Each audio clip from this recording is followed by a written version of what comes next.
So the topic of chapter 6 is energy and metabolism.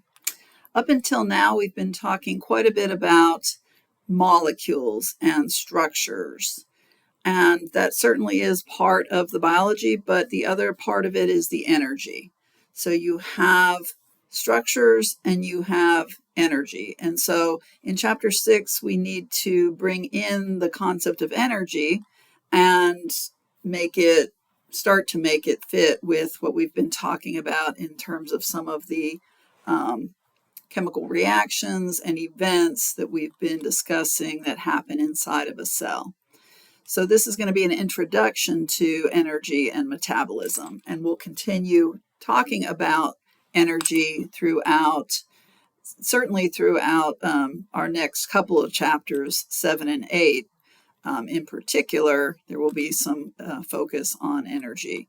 Certainly it's always there, but we will introduce it in this chapter and then we will apply it a little bit later in chapters 7 and 8 somewhat more directly. So what we're going to start with, I've made this list of study objectives. So this is actually, maybe get a screenshot of this, and as you're going through the lecture, make sure that you can answer these kinds of questions, and this will be similar to what's on your post quiz. Right. Okay, so we're going to talk about energy, which is something you can't exactly see. When we talk about molecules and organelles and cells, there's the structure that you can see, but then the energy is also part of it. So life requires a flow of energy within a cell, between organisms and their environments. All living organisms are what we call open systems. That means they exchange materials, so molecules, with the environment, and they also exchange energy with the environment. And so one definition of death can be a death occurs when an organism is no longer exchanging molecules and energy with its environment. That's a way of thinking about what death is. When those processes stop, then the organism is dead, because living organisms must exchange energy with the environment. And that means whatever's outside of the organism. We define that as the environment. And so life requires this constant flow, this constant exchange of energy and molecules, and we're focusing in this chapter on the energy.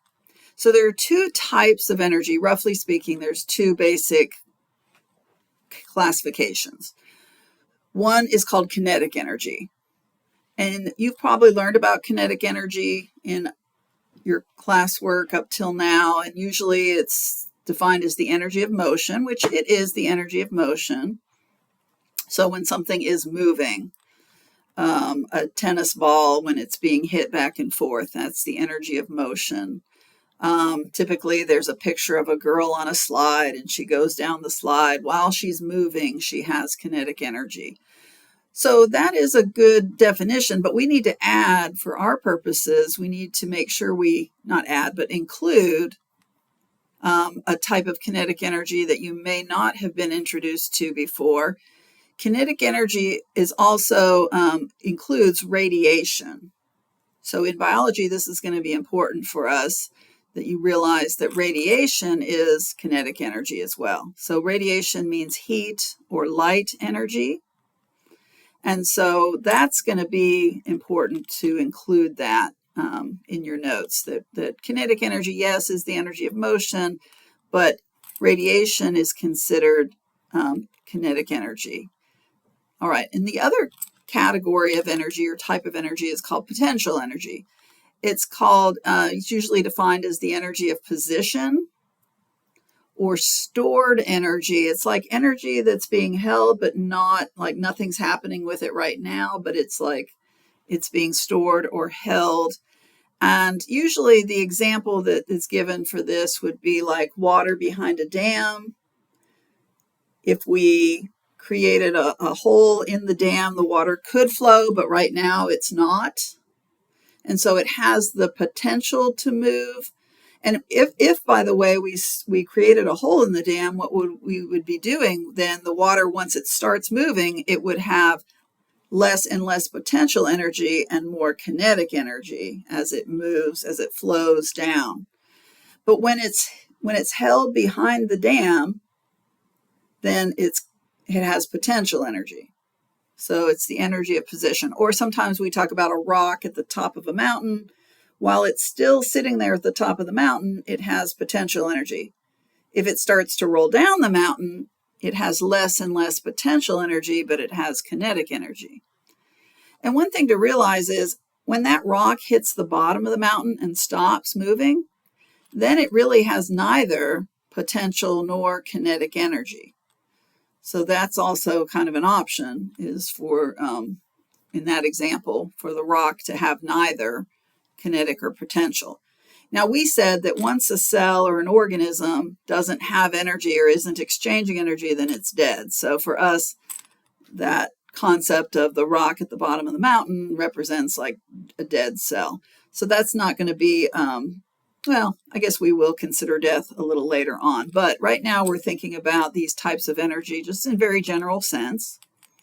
And so potential energy is this energy of position, but again, I want to add something to that. It's also the energy that's in covalent bonds. When covalent bonds are intact, they have energy in them. And if the bond is broken, the energy can be released or transferred out. But while the covalent bonds are intact, the energy is considered potential energy. It's stored in those covalent bonds. So we want to make sure we add those things to our definition of kinetic and potential, because for biology, that's where a lot of the thought process needs to be. So we need to think about radiation in the form of heat or light. Typically, we're talking about sun energy from the sun, as kinetic. And then the energy that's held in covalent bonds while they're intact is potential energy.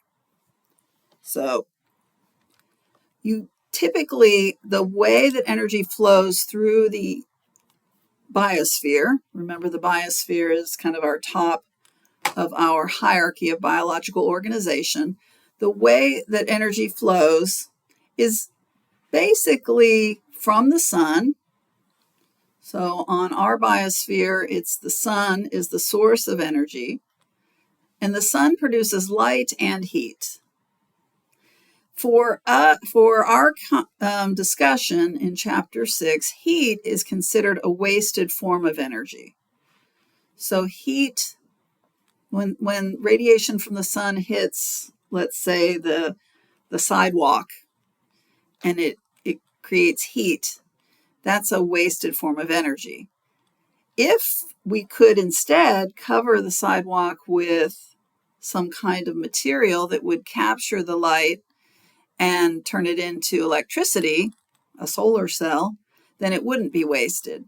But when sunlight hits the sidewalk and generates heat, that is wasted. And so heat is going to be considered a wasted form of energy, and it can't be really used. But light from the sun, if it gets captured and not turned to heat, if the light is captured, then it can be used. And the light in biological systems is captured by organisms that perform photosynthesis. So the first transfer of energy is going to be the transfer of light energy to organisms that are photosynthetic. So that means, for the most part, those are plants. You have some other organisms, protists. Some protists can do photosynthesis. There are algae, but we'll put plants as the main group here. And so those organisms can transform the light energy into the potential energy found in the covalent bonds of glucose.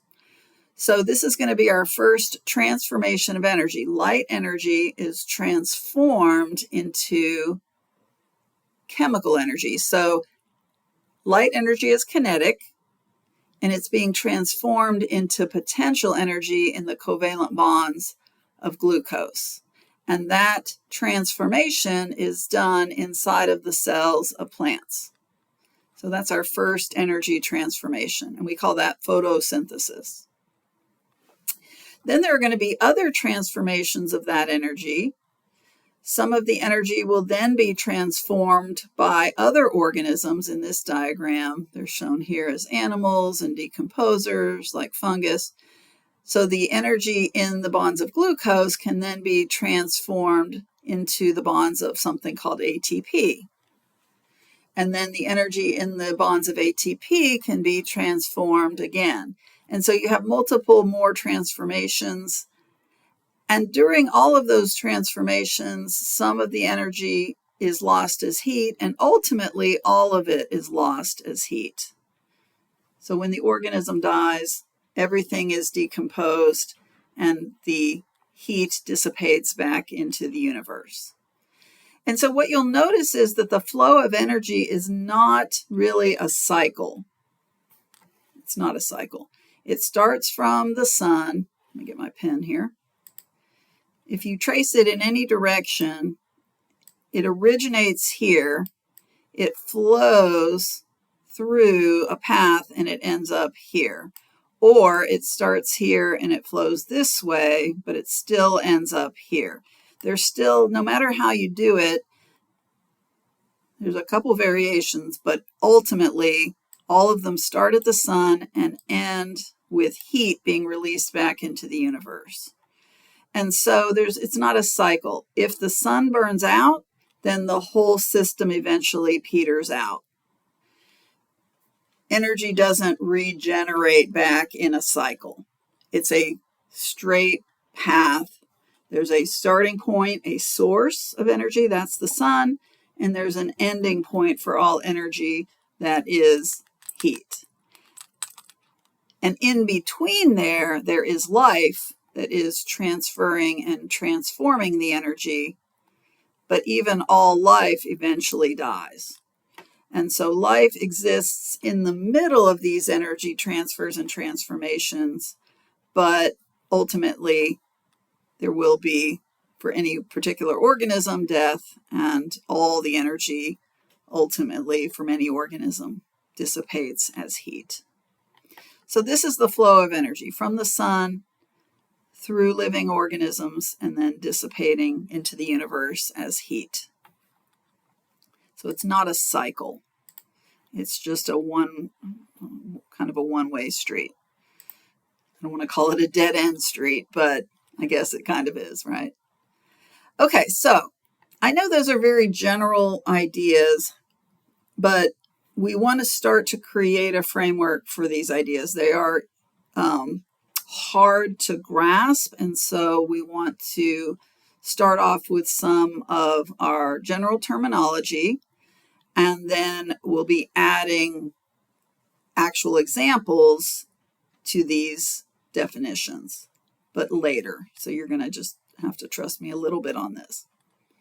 Okay, so energy has two forms, kinetic and potential. And energy comes from the sun as kinetic energy in light and heat, and the light part of it is transferred and transformed through living organisms and ultimately ends up as heat. But when it is being transferred and transformed, that's where life exists.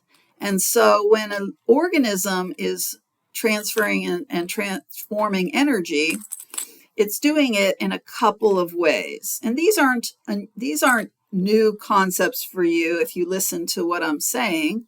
What an organism does is fundamentally two types of chemical reactions. The types of chemical reactions that happen inside of an organism belong to two different types.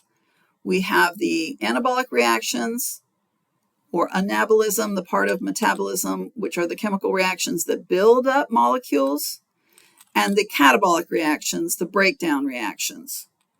So the building reactions are anabolic, the breakdown reactions are catabolic.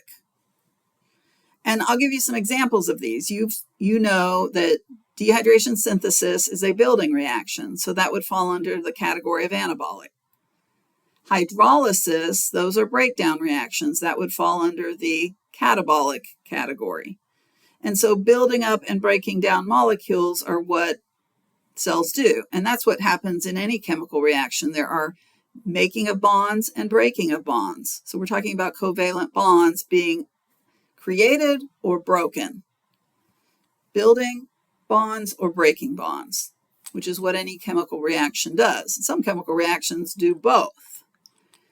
When you build a bond, you're putting energy into making a covalent bond, then you're transforming energy into a potential form. Remember, covalent bonds are potential energy. When you break a bond, you're releasing the energy from a covalent bond. All right? So these making and breaking of covalent bonds are what makes up the metabolism of the cell, all the chemical reactions carried out by an organism. Metabolism is the sum total of all the anabolic reactions plus all the catabolic reactions happening in a particular cell or organism at a particular time, which is a lot. All right, but we think about it in general sense as all of the reactions, all of the building reactions and the breakdown reactions that are happening at any one time in an organism or in a single cell. And so we're really thinking about the transformations of energy, the making of covalent bonds and the breaking of covalent bonds as part of our concept of energy, the potential energy specifically. And so some of that energy that's put into making covalent bonds comes from kinetic type of energy, like sunlight. And some of the energy that's released from covalent bonds can be transformed into kinetic energy. So you have a lot of these concepts coming together when we think about the metabolism of the cell. Okay, I know this has been a very general introduction, all right, but stick with me and move on to part 2 when you're ready. Maybe make a list of some of these definitions, make an outline in your notes of these things that I have described, and we're going to try to, as we work through this chapter, little by little, put these concepts together. And then when you practice on your post-quiz, you'll start to see where I'm going with this, I think even a little bit more. All right? So I'm going to move on to our next lecture segment. You can take a break if you like or jump right in.